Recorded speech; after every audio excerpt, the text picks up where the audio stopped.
Boxingego here. If you like this video, make sure you hit the like button and also subscribe to the channel and hit the bell icon on the top of your screen to get notified when the latest new content drops. 1. Boxing Reporter posted a poll asking fans who would they rather see Dillian Whyte fight next in December, Derek Chisora or Luis Ortiz. Stay tuned. What up, Fight World? It's your boy Ego, and I'm back with some more boxing. Make sure you smash the like button. Also subscribe to the channel for the latest and greatest in boxing if you want to become part of the gang. Notification gang, please hit the bell icon. Shout out to the Super Chats, channel donations, the Venmo donations, and the Patreon family. We working now.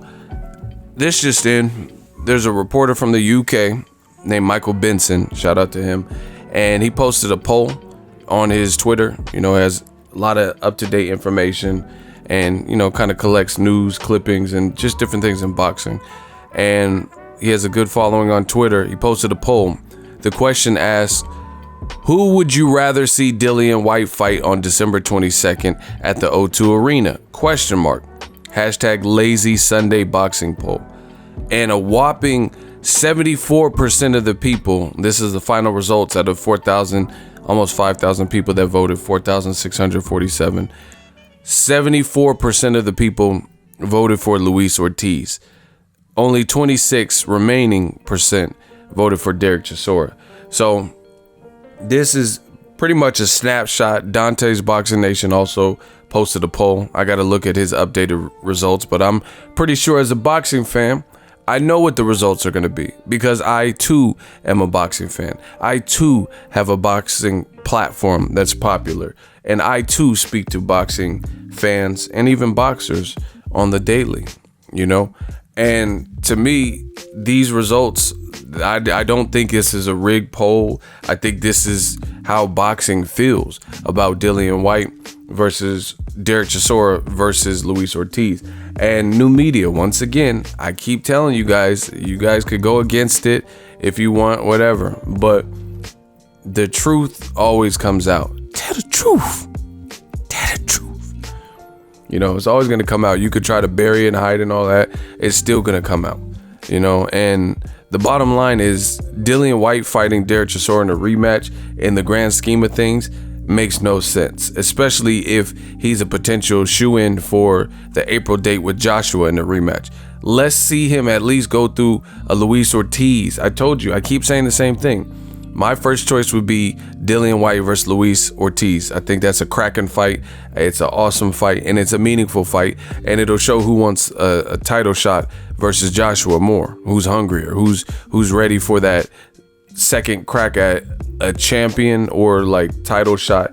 Even though Dillian Whyte, when he fought AJ, he was not a champion. Anthony Joshua was not a champion at that time, but it'll just show you who's ready for that next level to take that plunge again, right? They're both on the cusp of it, right? Gerald Miller just fought, so he would be up there. I would have him. But even if you don't fight Luis Ortiz, why not fight Dominic Breazeale? Dominic Breazeale is the mandatory for Deontay Wilder. This has been confirmed at the WBC convention in Kiev, Ukraine. So even by fighting him, I thought you were chasing Deontay Wilder. I thought that's the fight that you wanted, But he offered, Dominic Breazeale says, hey, there's 2 mandatories for the WBC. I need a fight, you need a fight, I'll fight you. And we'll settle it, see who's the mandatory. But it doesn't look like Matchroom, Eddie Hearn, DAZN want to take the risk of their shoe-in, Dillian Whyte, potentially losing in a dangerous fight. So they're going to put him in a fight that they're going to try to mark up and, show promo reels from the first fight when they were throwing chairs and tables. All that stuff is cool, but Derek Chisora fight, even beating Carlos Takam, it literally means the least out of all of those in the grand scheme of things. Can the winner of this, the ultimate question is, can the winner of this beat a champion?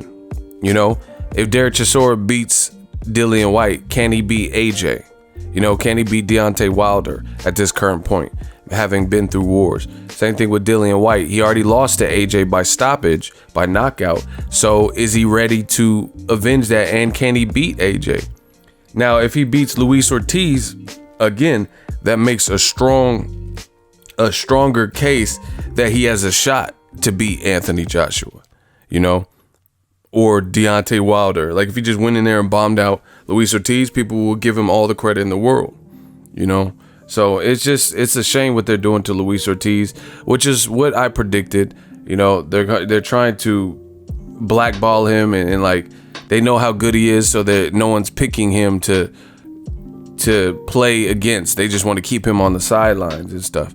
You know, everyone knows that once he gets in the game, it's a different game. You know, let's say this was a pickup game of basketball, you know, and both teams are aware that, like, damn, I don't want to compete against this dude. So what they're doing is just like trying to like freeze him out, you know. It's like no team, it's like the two team captains made a pact to not fight him, not play with him, no one gets Luis Ortiz on their team, because it would be an unfair advantage to the opposing team, you know, and they're trying to freeze him out. We see it, you know. Luis Ortiz needs his opportunity, and polls like this and DBN's poll, and even if I did a poll, I'm sure it would all reflect the same thing, and that's bad. And it really hurts. This is a UK reporter I'm talking about, right? And he posted a poll. So I would only imagine, since he works with Talk Sport, who works with Eddie Hearn, you know, frequent collaborator, whatever you want to call it, then that's bad, because I would imagine he has some UK following, you know, if that's where his primary area of reporting. And the people who voted didn't even want Derek Chisora. So it's a bad look for DAZN, Dillian Whyte, and Eddie Hearn if they choose to fight Derek Chisora, because again, it's the least meaningful out of those three names that I mentioned. And you know, what's the point?